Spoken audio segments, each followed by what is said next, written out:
দাবি আদায় না হওয়া পর্যন্ত আন্দোলন চলবে ঘোষণা জগন্নাথ বিশ্ববিদ্যালয়ের শিক্ষক শিক্ষার্থীদের ক্যাম্পাসে অঘোষিত শাটডাউন। আমাদের 3 দফা দাবিতে আমরা এবং আমাদের শিক্ষক প্রতিনিধিরা এবং ছাত্র প্রতিনিধিরা রেডি আছে। 3টা ন্যায্য দাবিতে শিক্ষক এবং শিক্ষার্থী এবং গোটা জগন্নাথ বিশ্ববিদ্যালয়ের কর্মকর্তা কর্মচারী সহ যারা আছে সবার প্রাণের আন্দোলন। সাম্য হত্যার বিচার দাবিতে ছাত্র দলের অবস্থান কর্মসূচি, প্রশাসনের ব্যর্থতায় 9 মাসে 2টি হত্যার অভিযোগ, নিরাপত্তা নিশ্চিতের দাবি। সম্মানিত ভিসিআর এবং প্রক্টরকে বলা হয়েছে যে তাদেরকে যে নিরাপত্তার গাফিলতি ছিল তার এগেইনস্টে তারা দৃশ্যমান কোনো পদক্ষেপ গ্রহণ করেনি। ইশরাককে মেয়রের দায়িত্ব হস্তান্তরের দাবিতে দ্বিতীয় দিনের মতো বিক্ষোভ, নগর ভবনে তালা, আশপাশের সড়কে যান চলাচল বিঘ্নিত। স্বৈরাচারের দোসররা এখনো ষড়যন্ত্রে লিপ্ত, মন্তব্য রিজভীর।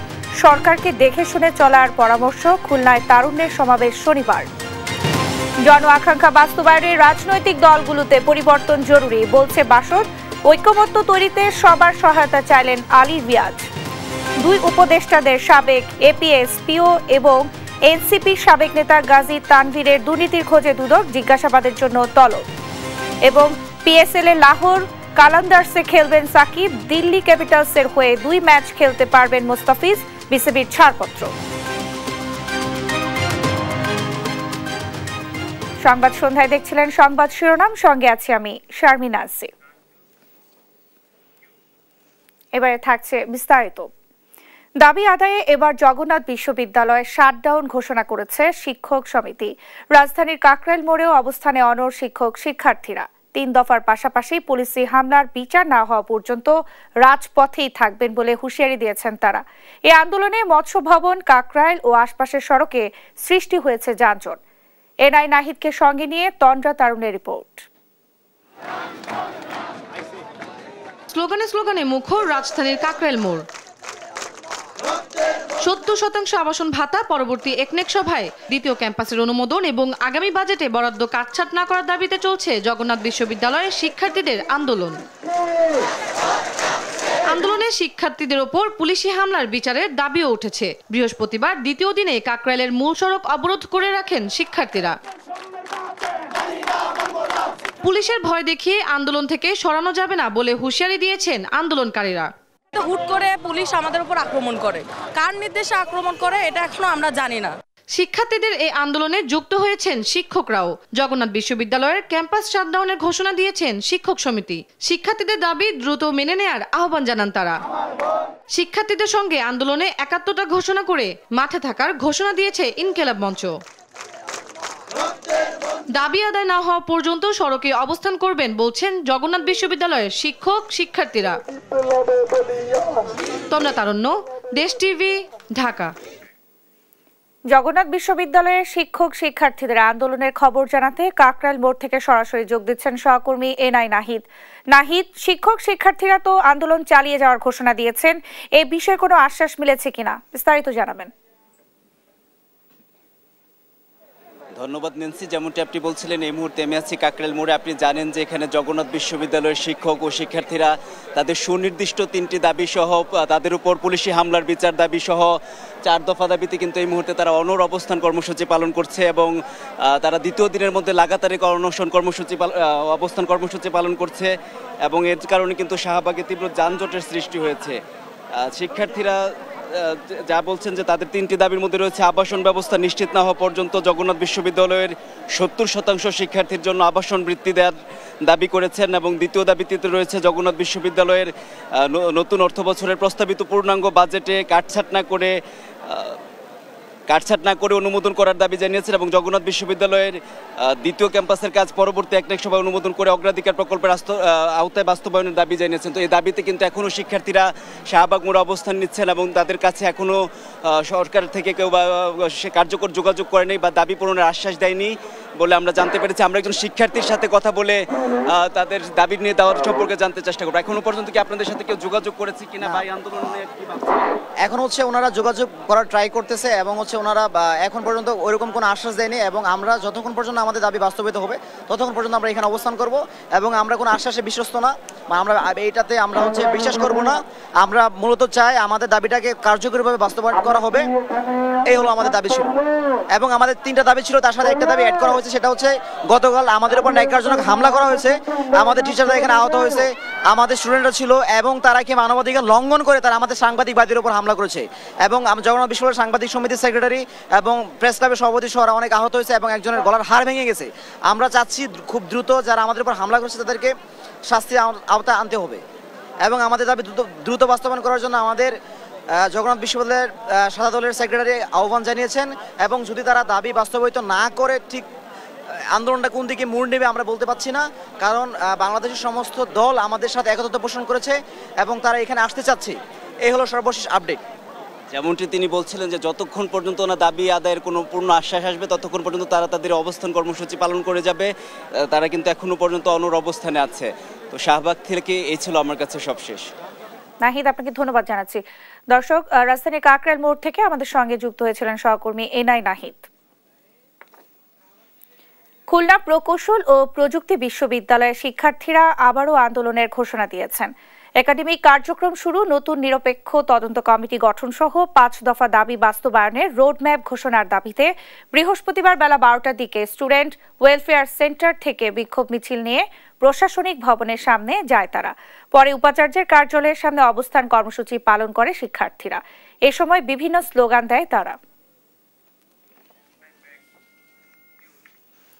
পাজাকোস্ট পরবর্তী বাংলাদেশে ঢাকা বিশ্ববিদ্যালয়কে নিরাপদ রাখতে ব্যর্থ হয়েছে বর্তমান প্রশাসন। তাদের ব্যর্থতার জন্যই সাম্যসহ গেল 9 মাসে ক্যাম্পাসে 2টি হত্যাকাণ্ড ঘটেছে বলে অভিযোগ করেছে ছাত্রদল। বৃহস্পতিবার দুপুরে ভিসি চত্বরে অবস্থান কর্মসূচিতে এমন অভিযোগ করেন সংগঠনটির নেতারা। আর এইসব ঘটনায় উদ্বেগ প্রকাশ করে নিরাপদ ক্যাম্পাসের দাবি জানিয়েছেন সাধারণ শিক্ষার্থীরা। ফাহিম ইউসুফের রিপোর্ট, জানাচ্ছেন নাফিয়া ফারজানা।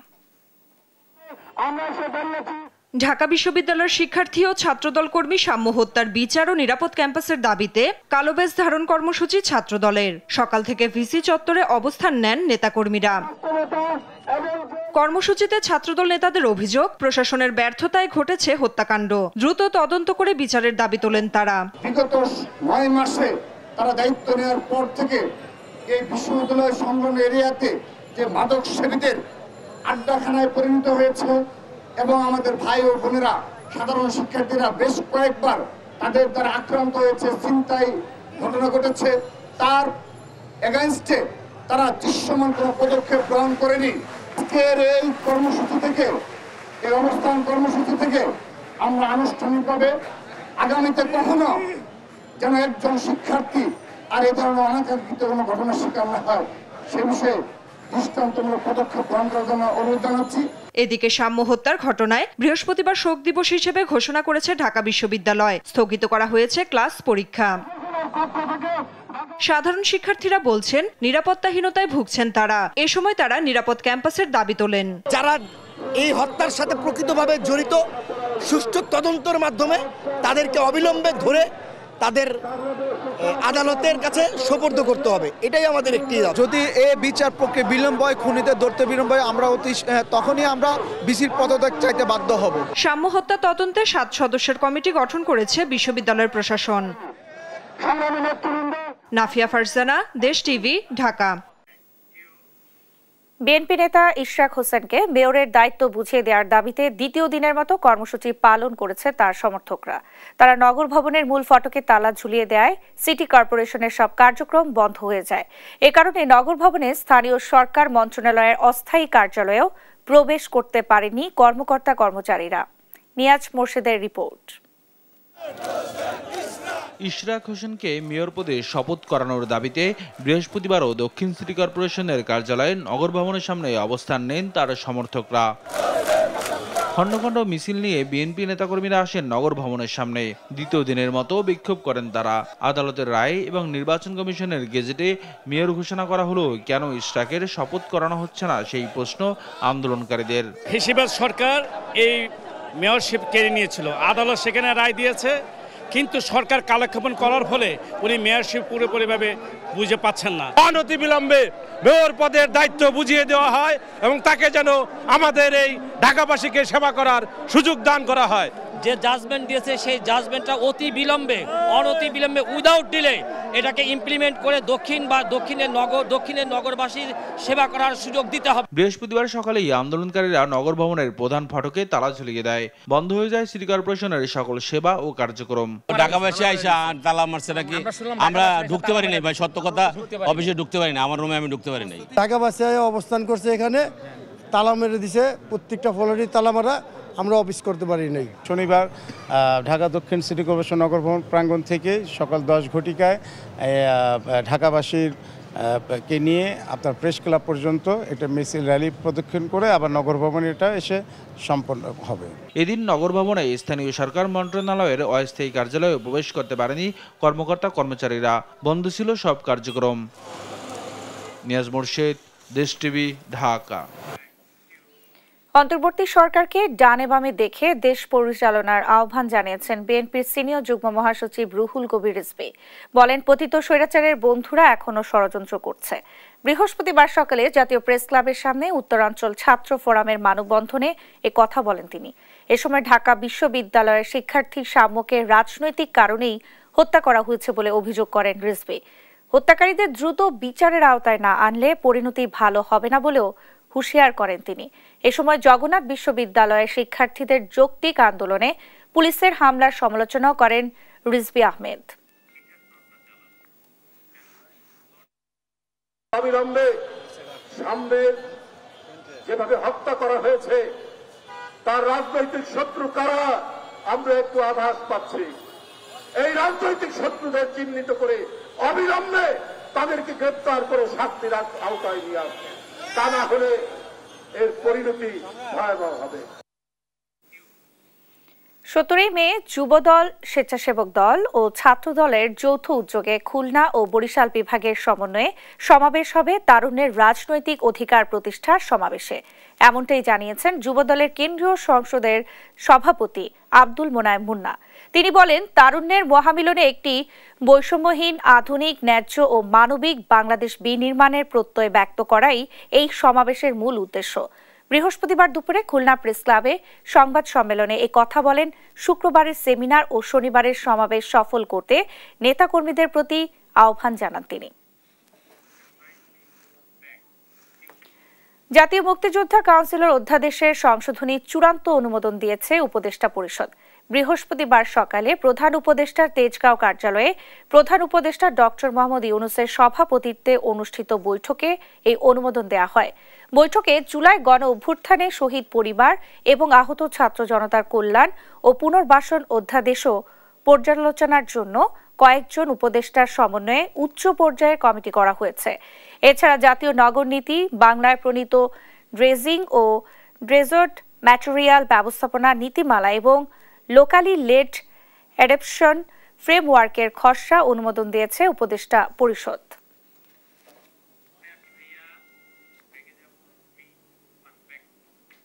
দেখছেন সংবাদ সন্ধ্যা।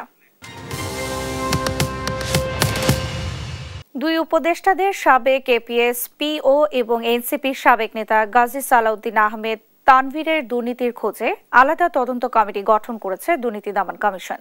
পাশাপাশি অভিযুক্তদের জিজ্ঞাসাবাদের জন্য তলব করা হয়েছে।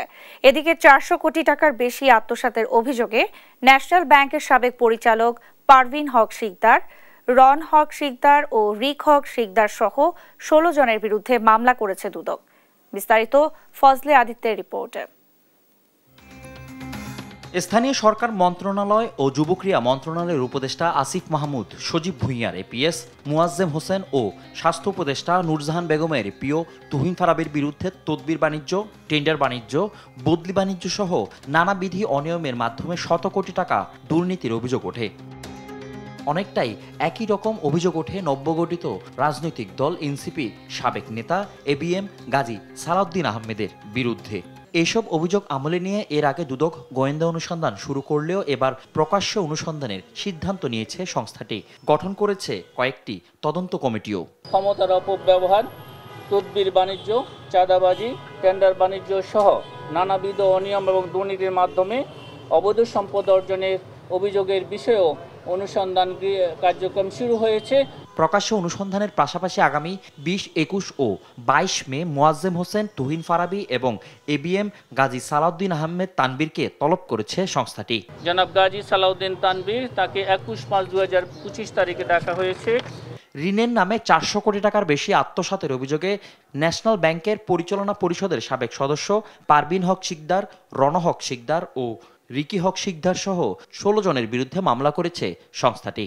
মঞ্জুরিপত্রের শর্ত ভঙ্গ করে মানি লন্ডারিং অপরাধসহ প্রতিষ্ঠানের অনুকূলে প্রদানকৃত মোট ঋণের 404 কোটি টাকা আত্মসাৎ তথা রাষ্ট্রের ক্ষতি সাধন করার অপরাধ অনুসন্ধানকালে প্রমাণিত হওয়ায় ন্যাশনাল ব্যাংক লিমিটেডের পরিচালনা পর্ষদের সংশ্লিষ্ট কর্মকর্তাদের বিরুদ্ধে দণ্ডবিধির সংশ্লিষ্ট ধারায় একই সাথে মানি লন্ডারিং প্রতিরোধ আইন 2012 সংশ্লিষ্ট ধারায় একটি মামলা রুজু হয়েছে। একই দিন দুদকের প্রধান কার্যালয়ে আমেরিকার জাস্টিস ডিপার্টমেন্টের প্রতিনিধির সঙ্গে বৈঠক করে দুদকের money laundering team. Fazle Aditya, দেশ টিভি, ঢাকা। দেশের মানুষের আকাঙ্ক্ষার প্রতিফলন ঘটাতে দেশের রাজনৈতিক দলগুলোকে অগ্রণী ভূমিকা রাখার আহ্বান জানিয়েছেন জাতীয় ঐকমত্য কমিশনের সহ সভাপতি ডক্টর আলী রিয়াজ। আর সংস্কার প্রস্তাবের বেশ কিছু বিষয়ে দ্বিমত জানিয়ে বাসদ সাধারণ সম্পাদক বজলুর রশিদ ফিরোজ বলেছেন, মত প্রকাশের স্বাধীনতা এনে দিয়েছে জুলাই গণ অভ্যুত্থান, তাই রাজনৈতিক দলগুলোর মধ্যেও পরিবর্তন জরুরি। তাইফুর রহমান তুহিনের প্রতিবেদন।